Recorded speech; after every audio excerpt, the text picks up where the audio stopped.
नमस्कार दोस्तों, आप देख रहे हैं द हिंद 24 न्यूज। प्रत्येक क्षेत्र की अपनी संस्कृति और परंपराएं होती हैं।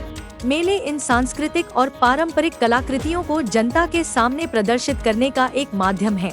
रामनगर के विधायक और राज्य के पूर्व मंत्री अखिल गिरी ने बुधवार शाम पूर्वी मेदिनीपुर जिले के रामनगर आरएसए मैदान में नंदिनी मेला का उद्घाटन भाषण देते हुए यह टिप्पणी की। अखिल बाबू ने दीप जलाकर मेले का उद्घाटन किया। मेले के मुख्य आयोजक एवं अध्यक्ष निताई चरण सार ने बताया कि रामनगर प्रबंधन के अधीन 16वें वर्ष एवं 7 दिवसीय नंदिनी मेला प्रदर्शनी में राज्य सरकार के विभिन्न विभागों के 45 सरकारी स्टॉलों के अलावा 80 निजी स्टॉल भी हैं। एक पंचायत समिति, इसके अलावा पंचायत के विभिन्न स्वयं सहायता समूहों की महिलाओं द्वारा बनाए गए विभिन्न उत्पादों के स्टॉल भी प्रदर्शित किए गए हैं। कांथी नगर पालिका के मेयर सुप्रकाश गिरी, रामनगर एक ब्लॉक बीडीओ पूजा देवनाथ, रामनगर पुलिस स्टेशन ओसी अमित देव, हल्दिया विकास बोर्ड के अध्यक्ष ज्योतिर्मयकर, जिला परिषद संरक्षक असित बनर्जी, जिला परिषद सदस्य शंपा महापात्रा और शेख अनुरुद्दीन, रामनगर 2 पंचायत समिति के अध्यक्ष अनूप गिरी, कौशिक बारिक वगैरह। তার খোঁজটা বাংলার মুখ্যমন্ত্রী শ্রীমতী মমতা বন্দ্যোপাধ্যায় দীঘায় এসেছিলেন, ওনার হাতে পুস্তিকা আমরা তুলে দিয়েছিলাম।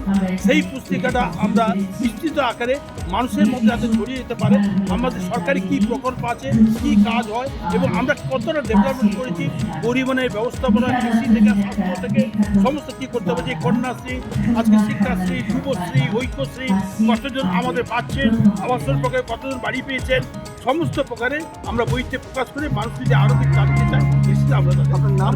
আমার নাম নিতাই চন্দ্র সাহা, সভাপতি রামনগর 1 পঞ্চায়েত। নামাঙ্কিত মেলা কি বলবেন? রামনগর 1 পঞ্চায়েত, রামনগর 1 নম্বর ব্লক। 2009 সালে আমরা, আমাদের নাম ছিল মহাসংঘ রামনগর 1 নম্বর ব্লকে। পূর্ব মেদিনীপুরে 3টি মহাসংঘ ছিল, একটা তমলুক, একটা নন্দকুড়া, একটা রামনগর 1 নম্বর ব্লক। এই মহাসংঘকে আজকে সংঘ, মহাসংঘ, উপসংঘ যেগুলি ছিল তাদের বিভিন্ন ধরনের আজকে জিনিস তৈরি করতো। তারা ঝিনুক থেকে, মাদুর থেকে, বাসন থেকে শুরু করে বিভিন্ন ধরনের উৎপাদিত পণ্য যাতে বিক্রি করতে পারে এবং অর্থনৈতিক সমৃদ্ধি করতে পারে এসিডি গ্রুপের মাধ্যমে, তার জন্য এই মেলা থেকে আমরা প্রথমে শুরু করতে সেই উদ্দেশ্যে 2009 সালে দীঘার উপর আমরা করেছিলাম 4 বছর ধরে। পরবর্তীকালে আমরা কিন্তু রামনগর আরএসএর মধ্যে নিয়ে চলে আসি। আমাদের উদ্দেশ্য কেবলমাত্র নন্দিনী মহাসংঘের যারা আজকে এসিডি গ্রুপের সঙ্গে যুক্ত তাদের নয়, সর্বোপরি এই মেলাটা আজকে সৃষ্টি, কৃষ্টি, সংস্কৃতি, শিক্ষা থেকে শুরু করে আমরা বিভিন্ন শিক্ষা প্রতিষ্ঠান রয়েছে তাদের পার্টিসিপেটের ব্যবস্থা করে প্রতিদিন 1 ঘন্টা করে আপনাদের আগামী ভবিষ্যৎকে যাতে তার পথ দেখানোর চেষ্টা করি ছাত্রছাত্রীদের। 2 নম্বর রয়েছে আমাদের বিভিন্ন এসিডি গ্রুপ গোষ্ঠী, তারা বিভিন্ন ধরনের সামগ্রী নিয়ে বসে আছে, তারা কিছু কেনাবেচা করে।